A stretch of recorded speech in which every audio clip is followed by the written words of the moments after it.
Welcome everyone who is here today on this beautiful evening. Tonight we are gathered here in global commemoration of World AIDS Day. On behalf of Bakersfield AIDS Project, I'd like to welcome everyone here tonight and just tell you how blessed we are to be among one another. As we take a look around, many of us are family members, many of us are community leaders, friends, service providers. Some of us are positive, some of us are negative, and some of us may have never been tested. This is about communication. This is about opening up awareness. This is about shining a light of hope and about doing it together, not standing alone on an important issue about the lives of our loved ones. So World AIDS Day 2016 focuses on leadership, commitment, and impact. And the people we will be hearing from tonight truly embody these qualities. You know, as I reflect on the theme this year of commitment, impact, community, I think I got that right. I can't help but remember the first time I was introduced to the Bakersfield AIDS Project. I was actually a junior in high school. The year was 1999, and I was at East High School and the ASB vice president. We, as a student association, wanted to bring panels of the AIDS quilt to East High to help not only reflect and commemorate all those who lost their lives to AIDS, but also to educate students at the high school. And so I called the director of the Bakersfield AIDS Project up, Audrey Chavez, and she invited me over to her home to meet her family and to have a conversation about what that would mean to bring the AIDS quilt to East High. And that has always stuck with me. The fact that Audrey has always demonstrated leadership, and she has sacrificed so much of herself in order to make things happen, including inviting a complete stranger. I wasn't a strange person, but I was a stranger to her home. And that's really what leadership's about. And that's what it means to make an impact. And I've watched the Bakersfield AIDS Project over the years grow and develop, and it's been because of Audrey, it's been because of Martin, who has supported her, it's been because of so many other volunteers, Stephen, so many countless other people who have been part of this project for so long, who have given their time, their money, their energy, and their hearts to make this project successful in this community. And I have to say, that's far better than anything that I could ever accomplish in this community. And I want to thank everyone here who's been part of this project for so long and who continues to give themselves. So it's an honor to be here this evening. I just want to say God bless you all, and thank you again for the invitation. I remember so well the first time I heard the word AIDS.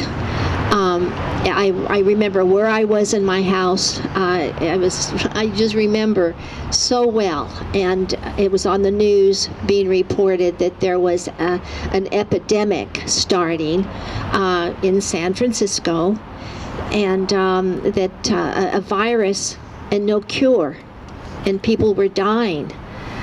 And I thought, oh my gosh, of course, up until that time, a virus meant a cold, that you had a cold, and you'd have some chicken soup if you were lucky, and try to rest, but then you'd be better in a few days. So to imagine that there was a virus and people were dying and no cure, and people were dying, all that came to my mind was, well, thank goodness it's in San Francisco, and thank goodness it's not here in Bakersfield. We're lucky that it's in San Francisco and not here in Bakersfield.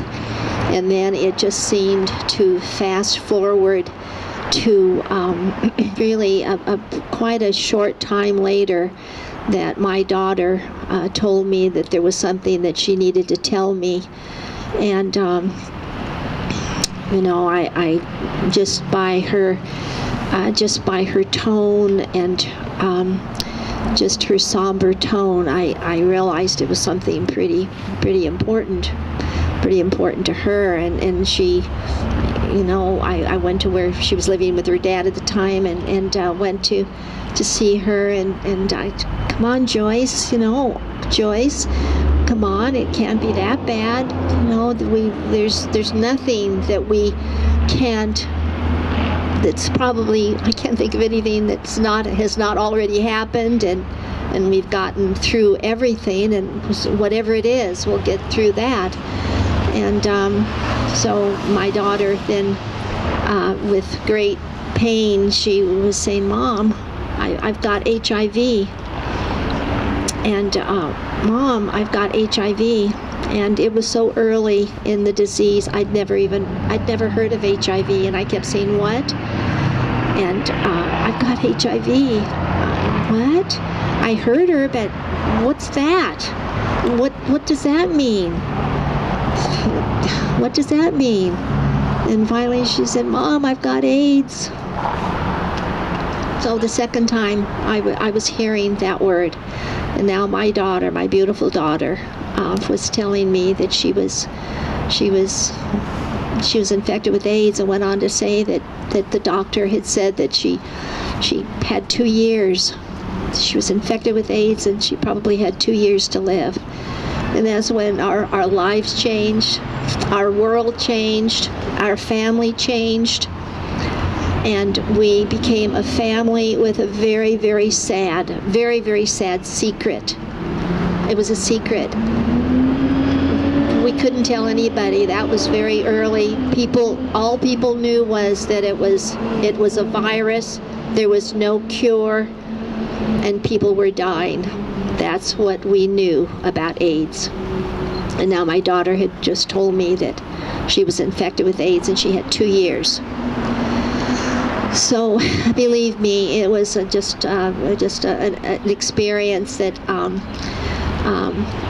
that many of you have experienced. And I had someone say today, when I told them where I was going tonight, that gosh, if she would have gotten infected later, she would probably still be living. And that's true. That's very true. I'm so delighted. I mean, it's just amazing that Joyce was told that she had 2 years, and she lasted for 8 years. And she did pretty good. She tried very hard to stay well, and she did very well. She tried very hard, and we all helped her. Her spirits, it was just new territory. None of us knew what was ahead, but we realized that she was dying.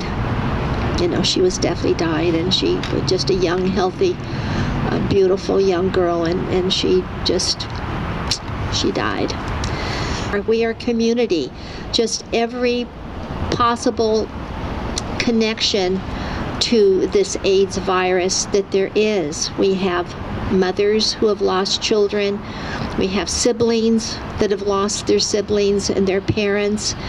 And we have the infected community, and how wonderful that now it's something that we can join together and support one another and have compassion for one another. And then going one step further, we have the awareness, the education and the awareness and the dedication that is involved in that phase of this disease. But it's talking about it, not being, and there's still shame. And that's a shame, because it's hard enough to be infected without having to worry about that. So that is less and less, which I'm thankful for that. People do not deserve to be ashamed that they're infected and they're having a real struggle staying healthy. it's a struggle, but they're doing better. And gosh, there's some that have been infected for years. I regret that Joyce isn't one of those that's able to be doing pretty good now, because many are doing really quite well. So that's something to be thankful for. But thank you, supporters and part of this important community. We have the infected and we have those that are supporting the infected. So we're at a good place now in our country where the AIDS virus is concerned. So anyway, I'm thankful to be part of this group, and I'm here in honor and in memory of my daughter, Joyce Bowden. Thank you. A mother's heart. You know, each of us has a different way of remembering our loved ones and those impacted by AIDS. Put your hand over your heart. And I think each of us can remember somebody who's been impacted. It's not somebody else's problem, because each of us has been impacted. I think back to when I first went to New York, and I had a colleague named Daryl. Daryl taught me so much. I was brand new in the publishing world, didn't know anything, but Daryl mentored me through that situation. And tonight and every year when I stand here, I remember Daryl. And each of you tonight, we're remembering different loved ones. But the hope that we have today, as Jacquie said, is so different from maybe the hope of yesterday. Today we have hope. And Audrey said, we're blessed to be here. Do you feel blessed to be here, surrounded by people who really have hope? And as we reflect on those three words of the theme, leadership, commit, and impact, we've reflected on Audrey, how blessed we are to have Audrey's leadership. But then I think how blessed we are to have Audrey, the leader, impart her vision to so many of us here who now can lead in our own spheres of influence and lead the charge to eradicate AIDS, to educate others. Impact. The impact of each of you as you've worked in your own spheres of influence, of changing our community so that we do have hope, of changing research as we all endeavor to support those efforts. And then as we unite our hearts one with another, the impact that we have together in leadership, in committing, and then in uniting for impact. And so tonight I stand before you and encourage you, continue to be leaders, those who are on the forefront, remembering your loved ones who have had AIDS, but charging ahead to the future so that we can have that bright hope. The impact that we have together when we unite, and that commitment that we have moving forward, creating a greater impact for our community, for our nation, and for the world. God bless you. Let's unite our hearts, commit, and have that worldwide impact. God bless you all.